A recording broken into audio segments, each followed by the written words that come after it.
पंढरीनाथ भगवान की जय। मौली ज्ञानेश्वर महाराज की जय। जगद्गुरु तुकाराम महाराज की जय। सब संत भगवान की जय। अस्ति भाति प्रिय सिंधुता नाम रूप लाटा हे विचात्मरूप झाली अज्ञात होय सुकृतीची गाणी कुंडली पंढरीनाथ भगवान की जय। मौली ज्ञानेश्वर महाराज की जय। जगद्गुरु तुकाराम महाराज सब संत भगवान की जय।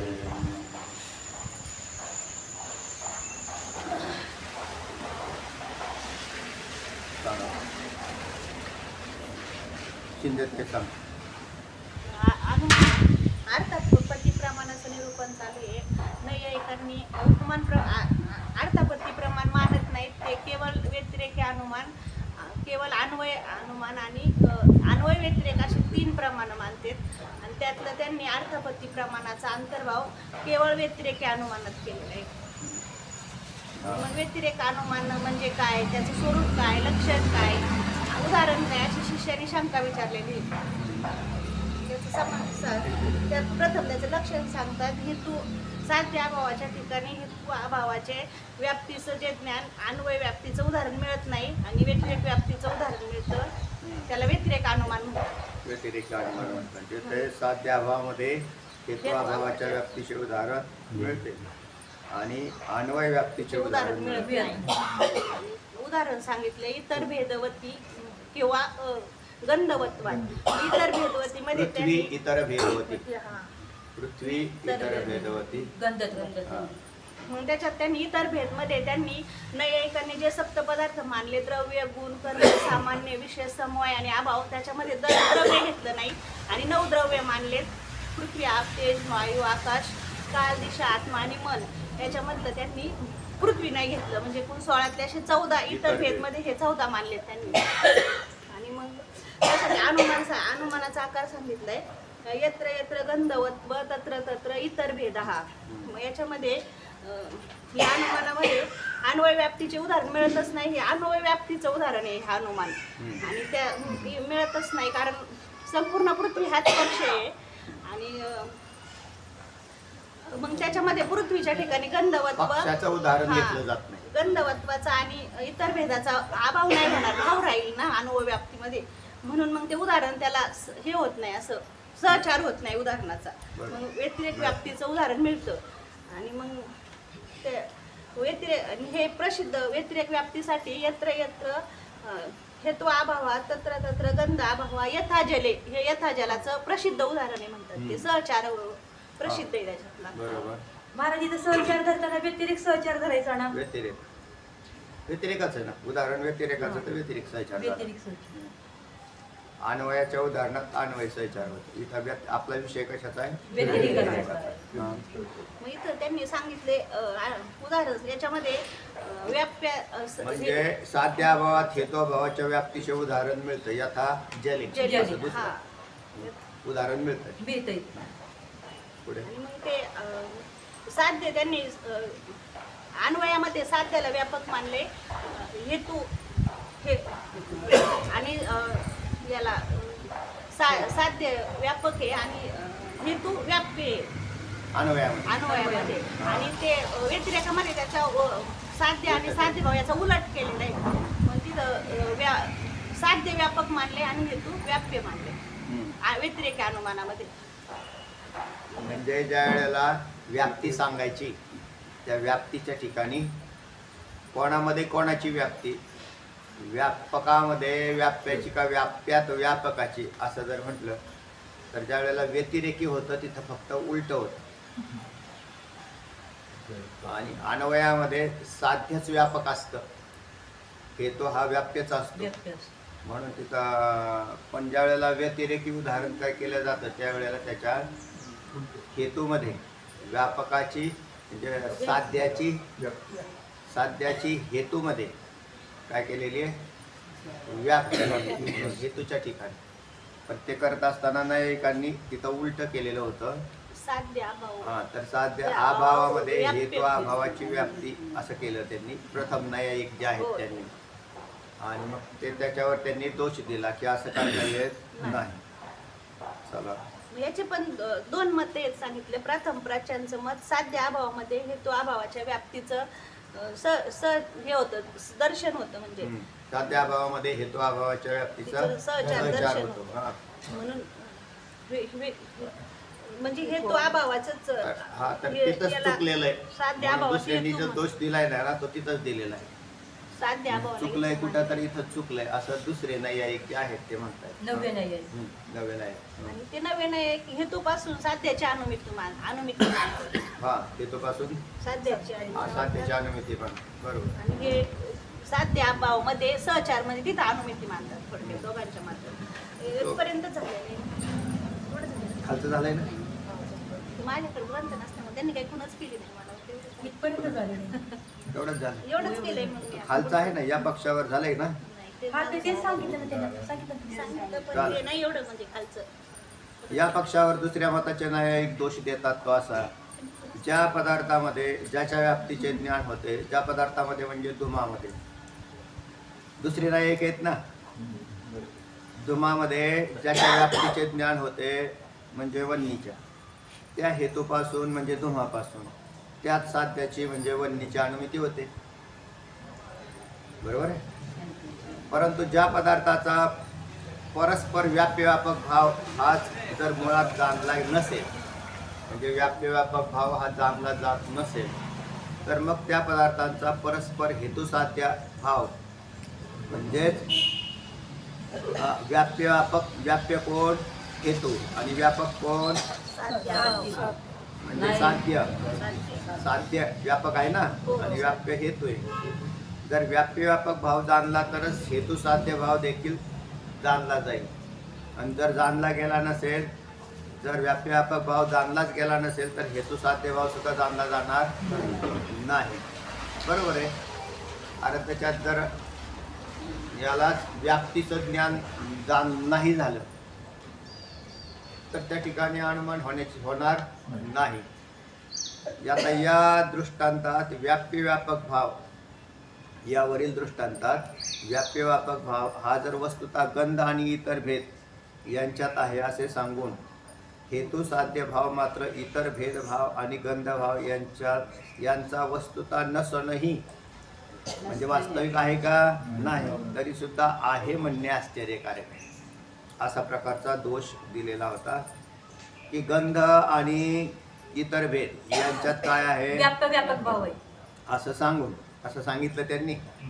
म्हणजे गंध आणि इतर भेद यांच्यात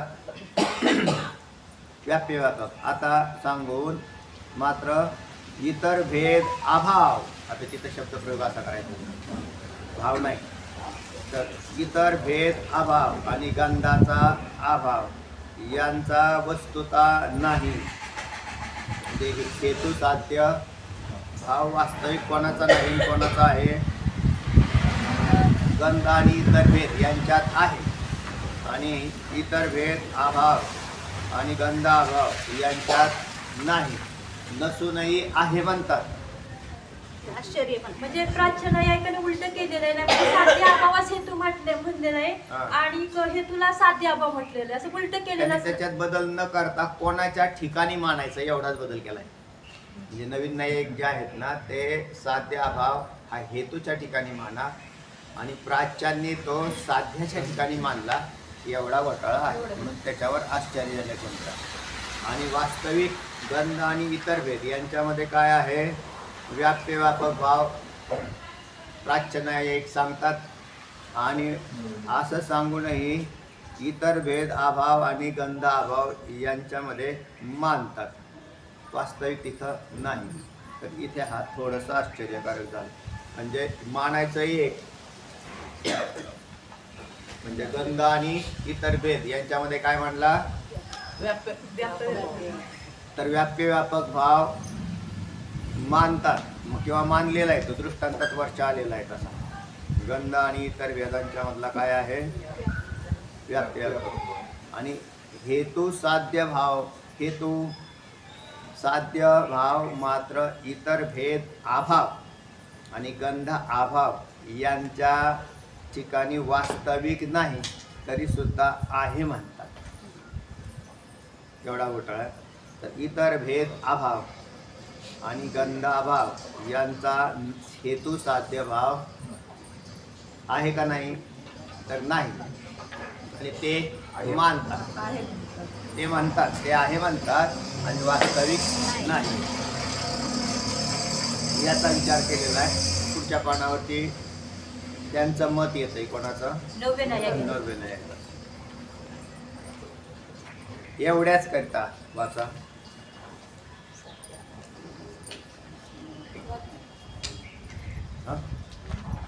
आली काय? हां पाहिलंच नाही. झालं का?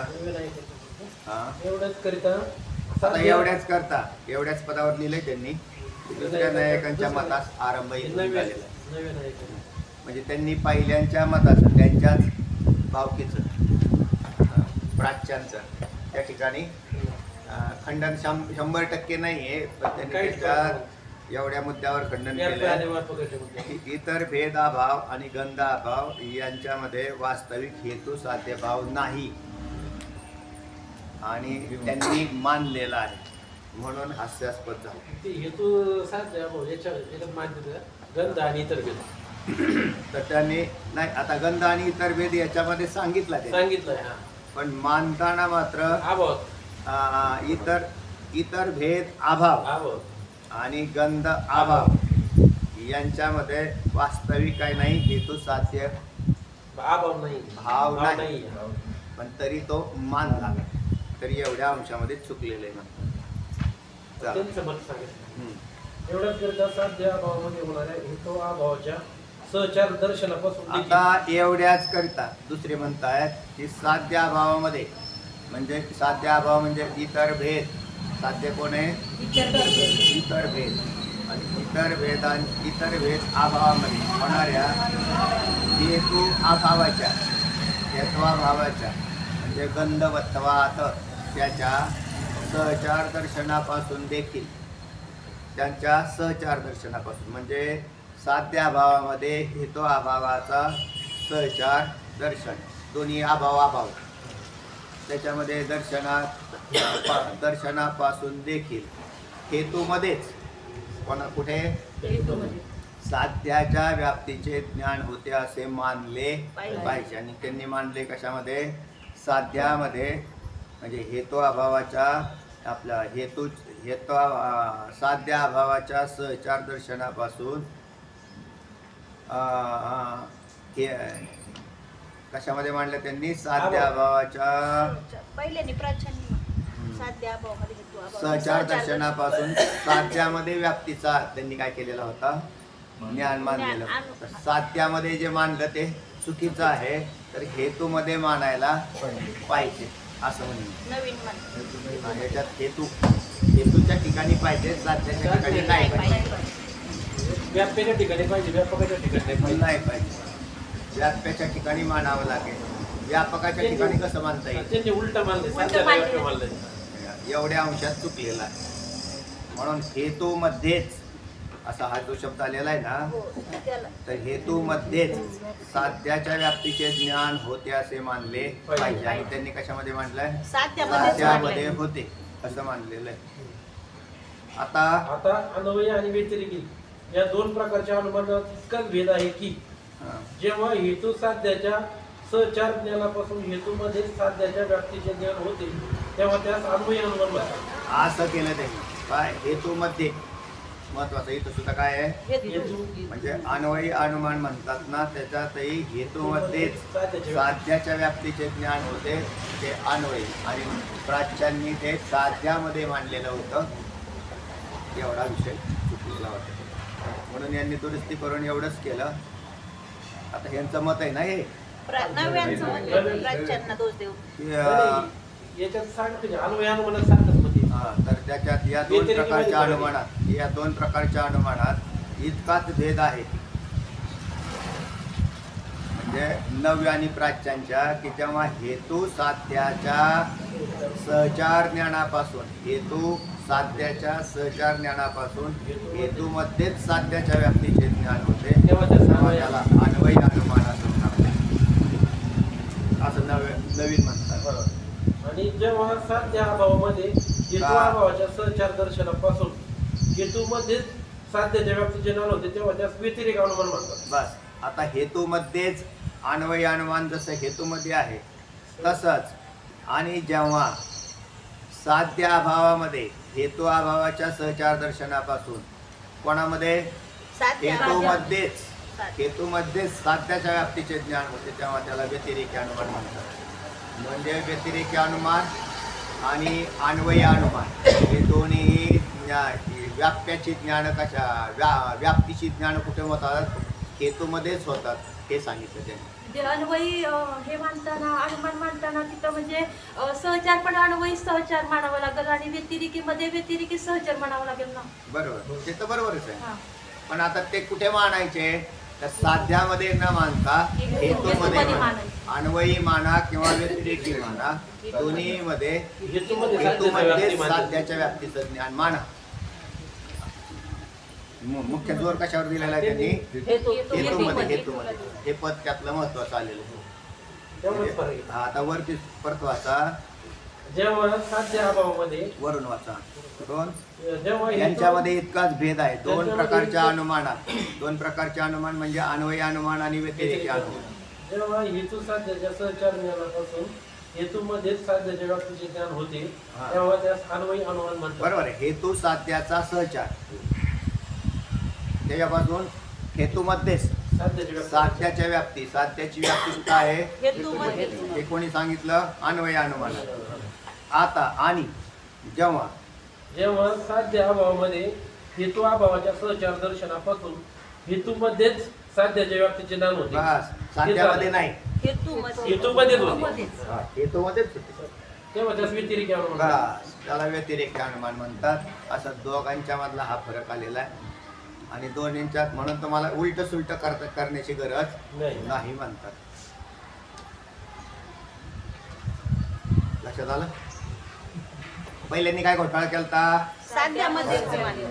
साध्यामध्ये त्यांनी काय केलं? साध्यामध्ये हेतूचं ज्ञान साध्यामध्ये मांडलं. असं न करता हेतूमध्ये मानायला पाहिजे असं नव्यांनी सांगितलेलं आहे.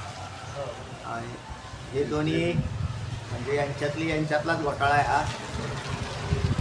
दोन्ही मत कोणाची आहेत? नाही, एकांचीच मत आहे.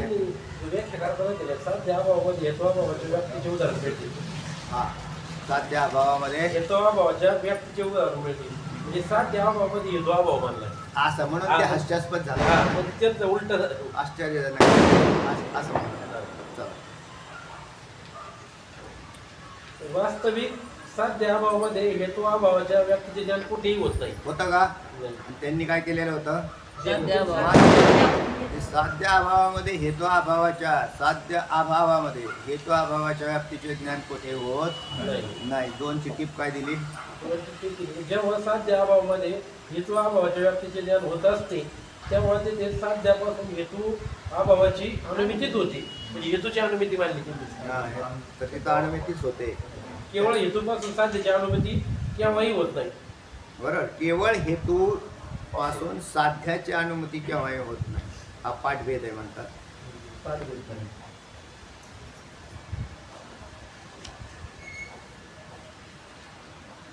कारण व्याप्य ज्ञानापासून व्यापकाची अनुमती होत असते असा नियम आहे. परत टीप वाचा एकदा. जेव्हा साध्य अभावामध्ये हेतू अभावाच्या व्याप्तीचे ज्ञान होत असते. साध्य अभाव म्हणजे इतर भेद त्यांच्या वरच्या आणि त्याच्यात हेतू अभावाच्या व्याप्तीचे ज्ञान होते. म्हणजे गंधवत्वाच्या व्याप्तीचे ज्ञान होते. साध्य अभावात हेतू अभावाची असते तेव्हा साध्य अभावापासून हेतू अभावाची अनुमिती होते. साध्य अभावापासून हेतू अभावाची अनुमिती होते. हेतू अभावापासून साध्य अभावाची नाही. हेतूपासूनच साध्याची अनुमिती होते असं म्हणायचं त्यांना. आणि बरोबर हेतू अभावामध्ये साध्य अभावाची अनुमिती होते. पाऊस आला तर इकडे थांबा. तिथं गावात सांगायचं.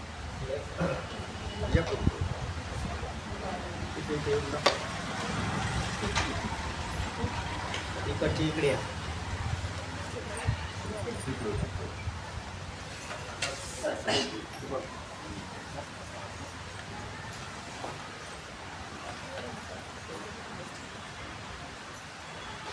वास्तविक साध्य अभावामध्ये हेतू अभावाच्या व्याप्तीचे ज्ञान कुठेही होत नाही. कारण साध्य अभावामध्ये हेतू अभावाच्या व्याप्तीचे होत नाही, तर हेतू अभावामध्ये साध्य अभाव, साध्य अभावाच्या व्याप्तीचे ज्ञान होते. कारण व्याप्य ज्ञानापासून व्यापकाची अनुभूती होत असते असा नियम आहे. व्याप्य कोण? व्याप्य हेतू इथं बरोबर आहे. व्याप्य हेतू. तर व्याप्य म्हणजेच हेतू. तर व्याप्य ज्ञानापासून व्यापकाची अनुभूती होते. म्हणूनच कोणाच्या ठिकाणी कोणाचं होतं, तर व्याप्याची अनुभूती व्यापकाची अनुभूती व्याप्याच्या ठिकाणी म्हणजे हेतूमध्ये होते. या दोन मतापैकी पहिला पक्ष प्राच्य नायकाचा व दुसरा पक्ष नव्या नायकांचा आहे असं मागून आलेला विषय तो. अनुमान प्रकरणात न्यायग्रंथाच्या अध्ययनाविना बुद्धीचा प्रवेश होऊ शकत नाही. त्यामुळे आम्ही इथे अनुमानाचा कोणताही अर्थ विस्तारपूर्वक लिहिला नाही. कारण आम्हाला हेच कळत नाही, तुमचं काय कळायचं आणखी फारसं आम्ही याच्यात. बरं त्याला काय असं स्पष्टीकरण नाही करता येत, कारण त्यांनी जे शब्द दिलेले आहेत तेवढ्यात तिथपर्यंतच बोलता येतं. त्याचं काय असं कथा सांगितली एखादी कथा सांगून असं काही नाही. त्याला चिंतन विस्तार नाही करत. त्याचा विस्तार तेवढाच समजेल. जेवढं म्हटलंय की तेवढं व्यापकाची व्याप्याच्या ठिकाणी अनुमिती होती म्हणजे तिथं हेतूमध्ये. तर एवढंच बोलता येईल ना त्याला. हेतू फक्त जास्त म्हटलं की व्याप्य आणि हेतू एवढंच फक्त स्पष्टीकरण दिलं. व्यापक आणि साध्य एवढं स्पष्टीकरण आहे, दुसरं काही नाही. आता म्हणून त्याचा जास्त काही विस्तार नाही देत. चला, या रीतीने हे पण केवळ याचे ज्यांनी अध्ययन करतात असे तीक्ष्ण तीव्र बुद्धीचे लोक आहेत, ते न्याय ग्रंथामध्ये प्रविष्ट होतात. ग्रंथाचा अध्ययन केलं, न्याय ग्रंथाचे आपण केलेले तर्कसंग्रह झाला आपला. पण मग तर्कसंग्रह हा फार बाहेर आहे, छोटासा ग्रंथ आहे, पण त्या कमीत कमी न्यायाची प्रक्रिया थोड्याफार समजून देईल की जसं त्याच्यातला तो जर झालेला असेल तर तुम्हाला याच्यातला काही इतर भाग भेद समजेल. कळलाच नसतं ना आपल्याला. इतर भेद नसतात लक्षात आला. हा तर हा आपल्याला लक्षात आला. त्याला आला ना विषय. म्हणून त्याच्यामध्ये जसं त्यांनी दिलेले उदाहरणं काही तर ते या ठिकाणी येतात, किंवा त्यांचं मत काय ते पूर्ण अभ्यासल्याशिवाय पुढचा विस्तार करता येत नाही. म्हणून तिथं म्हटलं पूर्ण अध्याय न्याय ग्रंथाच्या अध्ययनाविना बुद्धीचा प्रवेश होणार नाही. म्हणून थोडा दिला इथं विषय. या रीतीने हे केवळ व्यतिरिक्त अनुमानाचे उदाहरण स्पष्ट करून सांगितले. बर, पण केवळ अन्वयी अनुमानाचे उदाहरण सांगितलं नाही म्हणून ते सांगतो. आता केवळ अन्वय कशाला म्हणतात ते सांगतो. तेही परत तुमच्या डोक्याला ताणत. पहिल्या उदाहरणाने काय ताण नाही. आता ऐका, आता केवळ अन्वयी अनुमान. वेदांती एकच अनुमान मानतात. कोणतं? अनुमानामध्ये अन्वय व्यतिरेकी जे आहे हे मानतात, हे दोन्ही मानत नाही. त्याच्यामध्ये नाही विचार केला. फक्त वेदांतांनी येणारे पुढचं जे अन्वय व्यतिरेकी अनुमान तिसरं हे वेदांती मानतात आणि या पहिले मानत नाही. पण आता ह्यांनी 3 प्रकार करून तयार केले. त्यांचा आता दुसरा प्रकार ऐका, केवळ अन्वयी अनुमान. जेव्हा साध्य अभाव आणि हेतू अभाव यांच्या सहचाराचे उदाहरण मिळत नाही, तेवढाच विषय. साध्य अभाव आणि हेतू अभाव यांचे उदाहरण मिळत नाही, त्याला केवळ अन्वयी अनुमान म्हटलेले. पहिलं होतं अन्वय व्याप्तीचं उदाहरण मिळत नाही. साध्य अभावामध्ये हेतू अभाव. साध्य अभावामध्ये हेतू अभावाच्या व्याप्तीचे उदाहरण मिळते. कशामध्ये? व्यतिरेक. पण अन्वय व्याप्तीचं मिळत नाही. आणि आता इथं केवळ अन्वयीमध्ये साध्य अभाव आणि हेतू अभाव यांच्या सहचाराचे उदाहरण मिळत नाही, ते केवळ अन्वयी. तर तिथं अभावाचं उदाहरण पहिल्या ह्याच्यात मिळतं, ते व्यतिरेक. आणि हे मिळत नाही, हे अन्वयी. उलट आहे बरं का, त्याच्या उलट येईल. त्याच्या उलट म्हणजे इथं अन्वय व्याप्तीचं उदाहरण मिळत म्हणजे जसं अन्वय त्याच्या उलट व्यतिरेक. अन्वयात उदाहरण मिळते आणि व्यतिरेकात मिळते आणि अन्वयात मिळत नाही. आता मिळत नाही असं कोणतं उदाहरण असेल तर ऐका, तेही सांगणार. आता मिळत नाही म्हणजे त्यांच्या साध्य अभाव व हेतू अभाव यांच्या सहचाराचं उदाहरण मिळतच नाही. तेव्हा त्यास केवळ आणि व्यतिरिक्त अनुमान म्हणतात. केवळ अन्वय अनुमान म्हणतात. जसे घट पद शक्तिमान नेयत्वात पटवत या उदाहरणात साध्य अभाव आणि हेतू अभाव यांचा सहचार कुठेही मिळत नाही. साध्य अभाव आणि हेतू अभाव यांचा सहचार कुठे मिळत नाही. अभाव नाही मिळत. हे पहा, साध्य अभाव आणि हेतू अभाव यांचा सहचार कुठेच मिळत नाही. म्हणजे अभावाचा सहचार कुठे नसतो. मग काय असतो? केवळ अन्वयच असतो. म्हणून अन्वय काय असतो? केवळ अन्वय असतो.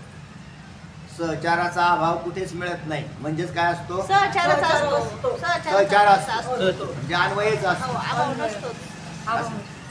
आता घट पद शक्तिमान नेयत्वात पटवत. आता पटवत हे उदाहरण जसं काय याचं विश्लेषण आहे की वाच्य आणि वाचक. घट हे पद ज्याचं वाच्य आहे तो वाच्य पदार्थ म्हणजे घट.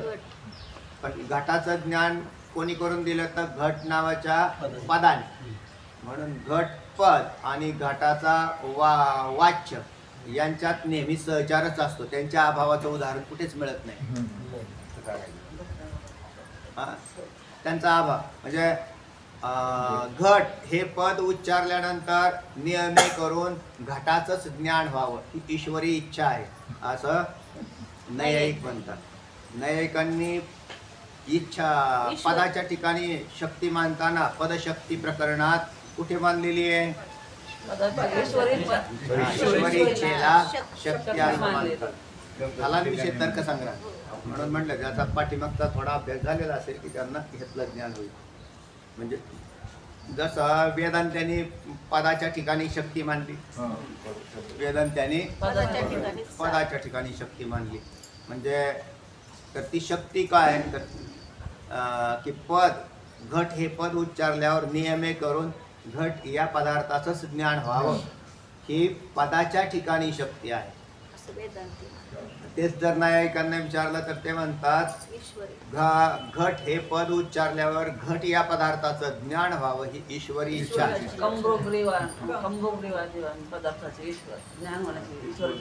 ईश्वराची इच्छा आहे. म्हणून ईश्वरी इच्छेला त्यांनी काय केलेलं आहे? शक्ती मानलेली. आता इथे पहा, घटपद शक्तिमान म्हणजे पद काय? पदामध्ये काय आहे? शक्ती आहे. तर ते पद कोणाचं ज्ञान करून देतात? तर घट या त्या पदार्थाचं कोण ज्ञान करून देतात? घट ज्ञान करून देतो. कारण नेयत्वात म्हणजे पदाकडून त्याचं काय होतं? नेयत्वात हा हेतू झाला, ज्ञान करून देणं. हे पदाचं काय झालं? पण आता इथलं नेयत्व न्यायिकांकडे पाहायला गेला तर ईश्वरी इच्छा, त्याला त्यांनी काय केलं? नेयत्व म्हणलं.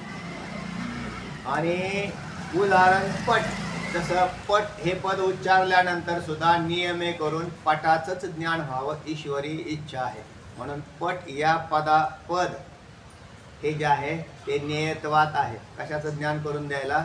घट या आपल्या पट या पदार्थाचं. पट म्हणजे कापड, तर त्या कापडाचं ज्ञान. पण पट असं पद उच्चारल्याने कोणाला घटाचं ज्ञान झालं असं होत नाही. म्हणजेच त्यांच्या ठिकाणी अन्वय सहचार आणि व्यतिरिक्त सहचार. म्हणून जेव्हा साध्य अभाव आणि हेतू अभाव यांच्या सहचाराचे उदाहरण मिळत नाही तर मग नेहमी अन्वयाचंच उदाहरण असतं. अन्वयच सांगितलं असतं. जे घटपद उच्चारल्यावर घटाचं, पटपद उच्चारल्यावर पटाचं. इथं कुठं दिसतंय का त्यांच्या अभावाचं उदाहरण? म्हणजे असं आहे,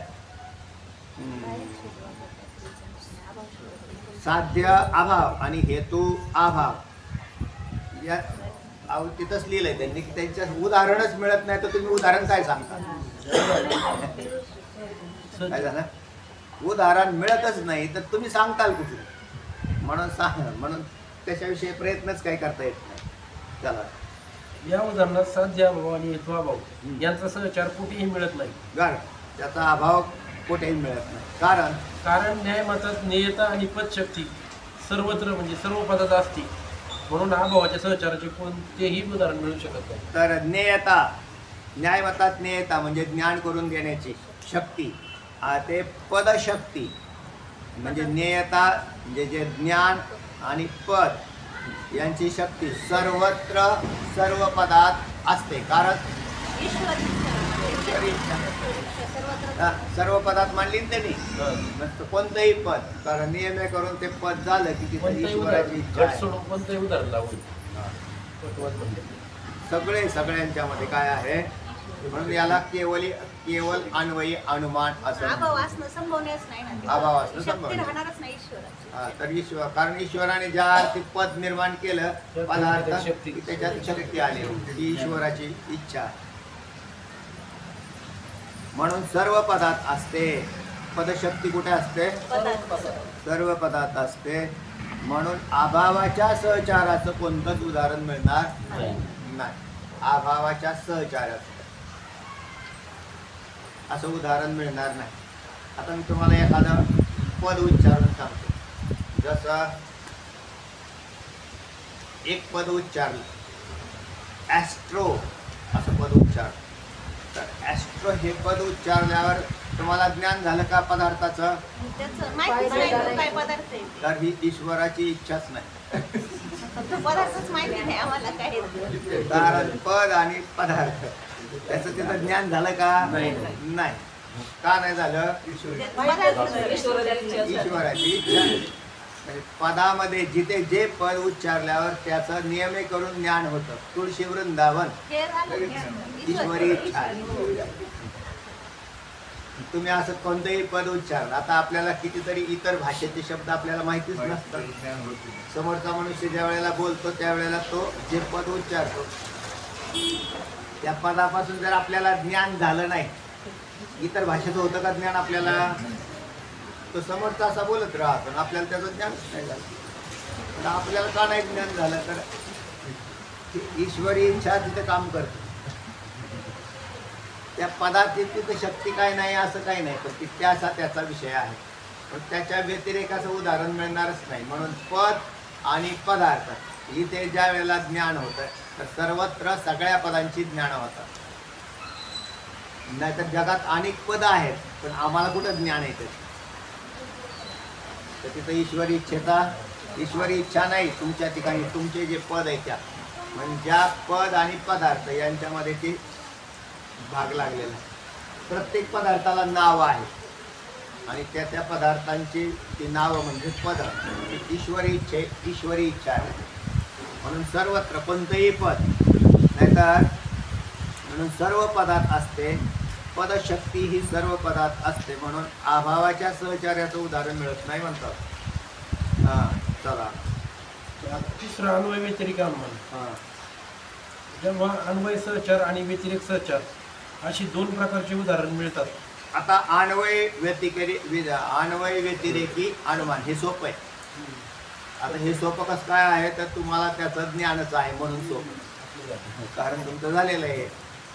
फक्त न झालेला विषय तेवढा केवळ अन्वय आणि व्यतिरेक एवढा होता. तो थोडक्यात उदाहरण देऊन सांगितलेलं आहे त्यांनी. तेव्हा अन्वय व्यतिरेकी अनुमान, जेव्हा अन्वय सहचार आणि व्यतिरेक सहचार अशी दोन प्रकारची उदाहरणे मिळतात, दोन्ही उदाहरणं मिळतात, अन्वयाचं सुद्धा आणि व्यतिरेकाचं सुद्धा, तेव्हा त्याचा अन्वय व्यतिरिक्त अनुमान म्हणतात. बरं. एकंदरीत त्यांची लक्षणं करताना उदाहरणावरून लक्षणं केलेली ते तुमच्या लक्षात आलं असेल. आता अन्वय केवळ अन्वयी, आपला केवळ व्यतिरेकी, केवळ अन्वयी आणि अन्वय व्यतिरेकी. पहिल्यामध्ये साध्याभावामध्ये हेत्वाभावाचं उदाहरण, अभावाचं उदाहरण मिळतं. नंतर अन्वयामध्ये उदाहरण मिळत नाही. आणि इथे दोन्हीही मिळतात, दोन्ही उदाहरणं मिळतात. अशा प्रकाराने अन्वय व्यतिरेकी अनुमानांची रचना. हा, इकडे येऊन बसा, अजून जोरात यायला लागला तुम्हाला. इकडे नाही, इकडे जागा, इकडे जागा, इकडे येऊन जा पुढे. जेव्हा अन्वय सहचार आणि व्यतिरिक्त सहचार अशी दोन प्रकारची उदाहरणे मिळतात तेव्हा त्यास अन्वय व्यतिरिकी अनुमान असे म्हणतात.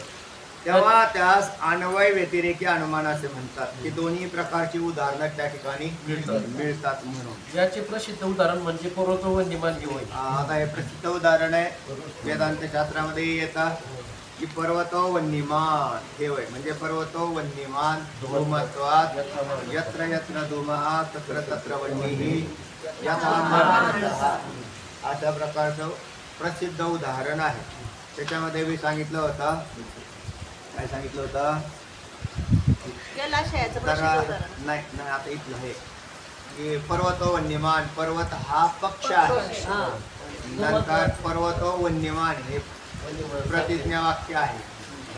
त्याच्यात वन्य हा साध्य आहे, धूम हा हेतू आहे, जे धूमत्वात हा काय झाला हेतू.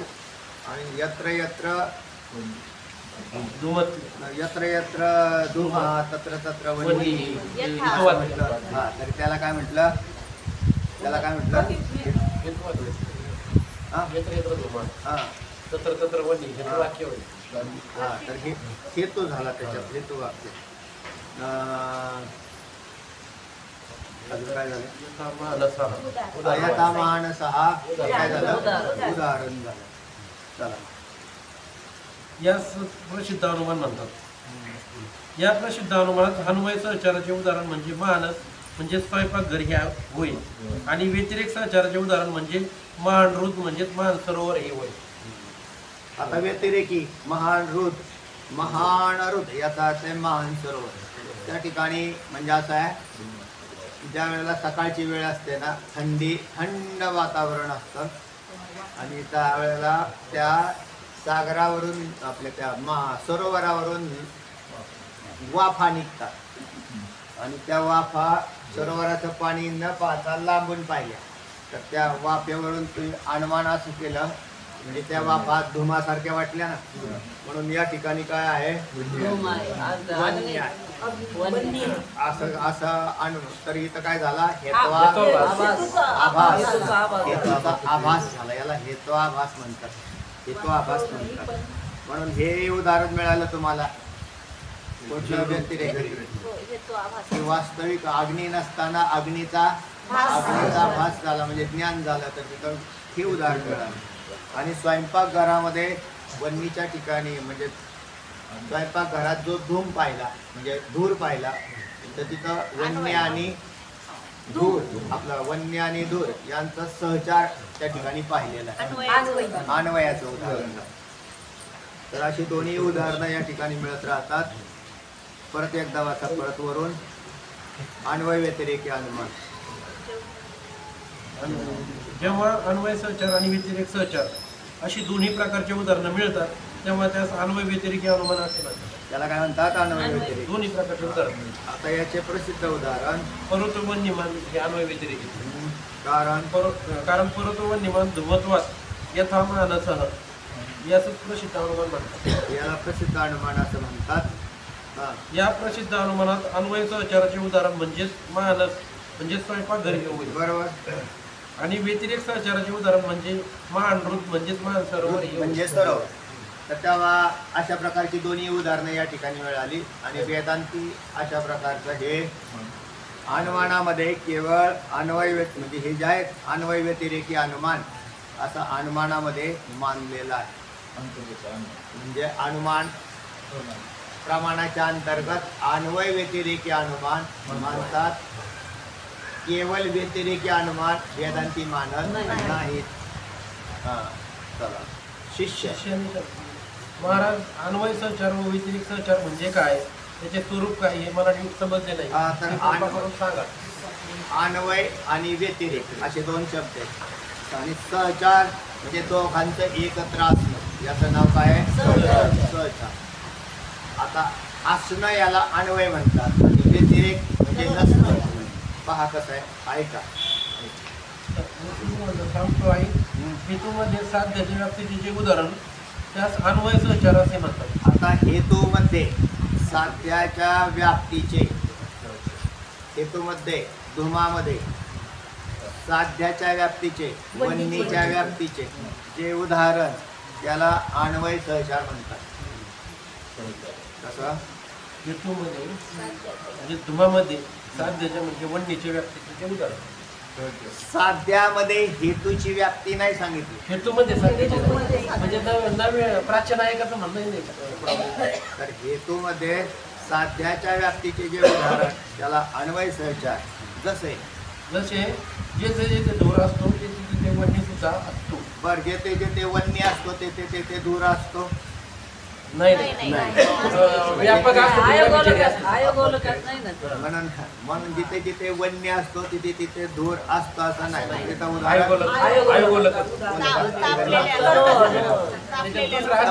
जे व्यापक असतं ते विचारी म्हणजे तप्ता लोहामध्ये त्या ठिकाणी वन्य आहे पण धूर नाही. धूर नाही. म्हणून पण जिथे धूर आहे तिथे अग्नी असतो. म्हणजे पेटवलेलं आहे, पेटलेलं आहे, पण पेटलेलं आहे तिथं अग्नी आहे. पण अग्नी आहे तिथे धूर आहे असं नाही. म्हणून धुराच्या ठिकाणी धुरावरून केलं. हेतूमध्ये साध्याच्या व्याप्तीचे, साध्य कोण? वन्य. म्हणून तिथं व्याप्तीचे उदाहरण त्याला अन्वय सहचार असं म्हणतात. उदाहरण महानस. आणि उदाहरणही मिळतं तुम्हाला तिथे. म्हणून या सहचारास अन्वय सहचार असं म्हणतात. त्याला अन्वय सहचार म्हणतात. तर हे लक्षात ठेवा, कारण हे नेहमी येणारे शब्द आहेत. अन्वय सहचार आहे. अन्वय सहचार म्हणजेच व्याप्ती. फक्त म्हणजे हेतूमध्ये साध्याची व्याप्ती, त्याचं नाव अन्वय सहचार. बस. आता व्यतिरेक सहचार म्हणजे काय? तसेच वरून तसेच साध्य अभावात हेतू अभावाच्या व्याप्तीचे उदाहरणास व्यतिरेक सहचार असे म्हणतात. आता कोणात साध्य अभावामध्ये हेतू अभावाच्या व्याप्तीचे उदाहरणाला व्यतिरेक सहचार म्हणतात. पण हा सुद्धा व्यतिरेक सहचार हेतूच्या ठिकाणीच होतो. म्हणजे साध्य हे ज्ञान झालं. कुठला? साध्य अभावात हेतूचा अभाव आहे, अभावाच्या व्याप्तीचं ज्ञान झालं. कुठं? साध्य अभावात साध्याचा अभाव, त्याच्यात हेतूचा अभाव, तर त्याला व्यतिरेक सहचार म्हणतात. ऐका उदाहरण देतात. जिथे वन्नी नसतो तिथे धूर देखील नसतो. कसं? व्यतिरेक सहचार कसा झाला? जिथे वन्नी नसतो तिथे साध्य नसतो. ते म्हणले इथे धूर नाही, मग धूर नाही तर इथे वन्य सुद्धा म्हणून जिथे वन्य नसतो तिथे धूर सुद्धा नसतो. पण दिसलं तो हेतूचा वास्तव. पण जिथं धूर असतो हा म्हणजे आभास झाला. येतो आभास. म्हणजे मान सरोवराचं ते उदाहरण दिलेलं. म्हणजे आता धूर दिसतो म्हणजे धूर आहे का धुराचा आभास आहे? आभास. कारण तुम्हाला आपण धूर तर दिसतोय म्हटले, थंडी वाजते, धूर दिसतोय, तर म्हणजे चला चका तेवढंच काय म्हणजे त्याचं तिथं वास्तविक पाणी आहे. पण ते पाण्याची उष्णता जास्त आणि त्याच्यापेक्षा वातावरणात कमी, त्यावेळेला तिथून आपल्या तोंडातून सुद्धा निघते. थंडीच्या दिवसात असा जर हवा सोडली बाहेर, कारण ती उष्ण हवा बाहेर जाते. आतली उष्ण हवा तोंडातली आणि बाहेरची थंड, म्हणून तिथं धूर वाजते. आता ती इथे सुद्धा म्हणून तिथं वन्नी नाही, जलाच्या ठिकाणी वन्नी नाही, पण पाण्यावरती धूर भासला तर व्यतिरेक सहचार. जेथे वन्नी नसतो तिथे धूर सुद्धा नसतो, मग धुराचा आभास म्हणजे हेत्वाभास असतो. जसे महान जसं महान बरोबर. म्हणून या सहचारास व्यतिरिक्त सहचार म्हणतात. म्हणून महानृदाच्या ठिकाणी व्यतिरेकी. असणारा धूम हा व्यतिरिक्त सहचार आहे. व्यतिरिक्त सहचार झाला. आणि महानसात असणारा धूम अन्वय अन्वय सहचार. तिथं आहे म्हणून अन्वय सहचाराचं उदाहरण महान आणि व्यतिरिक्त व्यतिरिक्त सहचाराचं उदाहरण महानृद रुद महान रुद. सारांश हे सारांश करोतो व निमान हे अन्वय सहचार आणि व्यतिरिक्त सहचार या दोन्ही सहचाराचे उदाहरण असल्यामुळे यास अन्वय व्यतिरिक्त अनुमान असे म्हणतात. चला तेव्हा पर्वतो वन्यमान. आता आपला जो मागचा विषय झालेला होता की अन्वय व्यतिरिक्त अनुमानाचा, तर त्या अन्वय व्यतिरिक्त अनुमानातलं प्रसिद्ध उदाहरण जे सगळ्यांना माहिती आहे की पर्वतो वन्यमान. तर तेव्हा या पर्वतो वन्यमान हे अन्वय सहचार आणि व्यतिरिक्त सहचार या दोन्ही सहचाराचे उदाहरण असल्यामुळे यास अन्वय व्यतिरिक्त अशा प्रकारे म्हटलेलं आहे.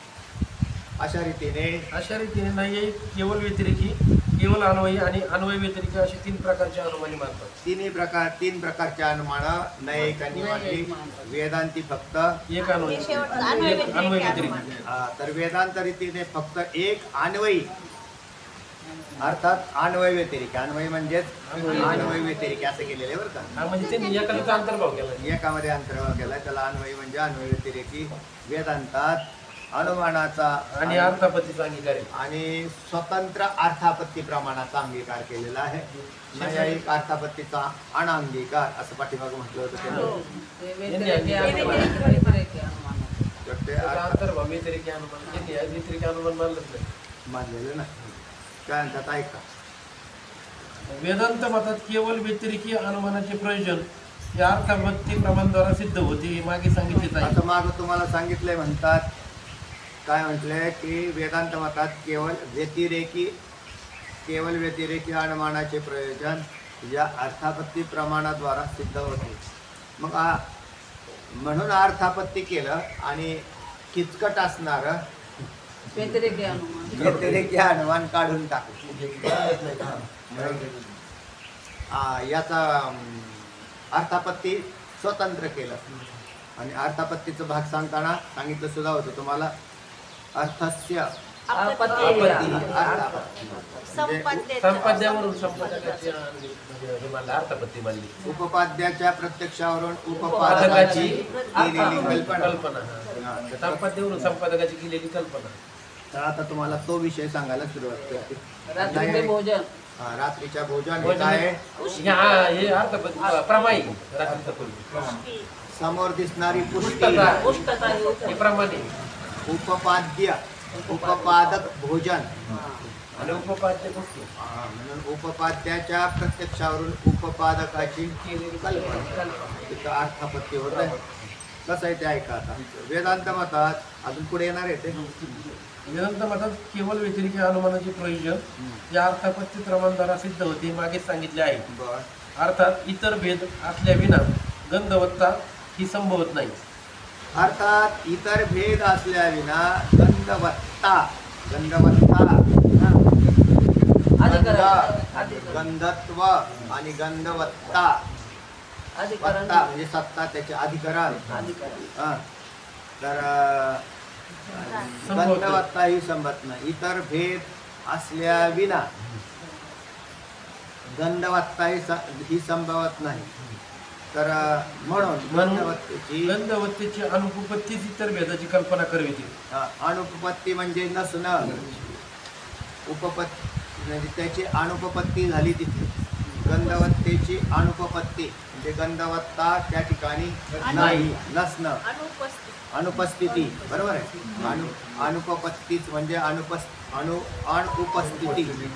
इतर भेदाची कल्पना करवते. इतर भेदाची कल्पना कोणामुळे झाली? गंधवत्तेच्या अनुपस्थितीमुळे. अनुपस्थिती इतर भेदच नाहीतर इतर भेदांना तरी कसं काय वेगळं केलं असतं तुम्ही. तर तिथं इतर भेद हे गंधवत्तेने बाजूला केले. म्हणून एक आकडा टाकला इतरांचा व्यतिरेक. गंधवत्तेच्या ही अनुपत्तीमुळे इतर भेदाची कल्पना केली जाते. असं खाली लिहिलेले आकडा टाकून तर गंधवत्ता तर तिथं अधिकरण, गंधाचं अधिकरण, गंधत्व आणि गंधवत्व जिथे राहतं ते गंधवत्ता. म्हणजे गंधात गंध कुठे राहतो? आता ते गंध गंधत्व जाती. गंध हा गंधत्वाच्या ठिकाणी गेला आणि गंधत्व जिथे राहतं ते गंधवत्ता जाती राहण्याचं अधिकरण अधिकरण. जाती राहण्याचं ठिकाण हा. गंधत्व जाती राहते त्याला गंधवत्ता. गंध, गंधत्व आणि गंधवत्ता. वत्ता म्हणजे तिथं असणार अधिकरण सत्ता, त्याचंही सत्ता, त्याचंही राहण्याचं. तर त्या मला वाटतं इथंच थांबू आपण.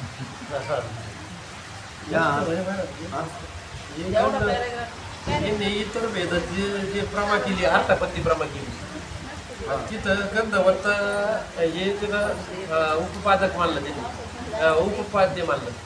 उपपाद्य म्हणजे गंधवत्त या उपपाद्यावरून उपपादक इतर भेदाची कल्पना केली. अशा प्रकाराने नैकांची भाषा आहे. नैकांची भाषा थोडी किचकट आहे. तर तेव्हा इतर भेद कोणामुळे निर्माण झाले? तर गंधवत्तेच्या अनुपपत्तीमुळे. गंधवत्तेच्या अनुपपत्तीमुळे इतर भेद तयार झाले. म्हणजेच इतर भेद म्हणजे जे तुम्हाला मागं 14 सांगितले तर ते 14 कोणामुळे येतात? तर तिथं गंधवत्ता सापडत नाही म्हणून आहे. तर तेव्हा गंधवत्तेची अनुपपत्तीची इतर भेदाची कल्पना करते. या प्रकारे वेदांत मतात अर्थापत्ती प्रमाणामुळे केवळ व्यतिरेकी अनुमान गतार्थ आहे. गतार्थ आहे म्हणजे मानत नाहीत. गतार्थ आहे मानत नाहीत, त्यांनी सोडून दिलेलं आहे. आतापासून आपण नंतर पाहू. कुंडली ज्ञानदेव भगवान की जय.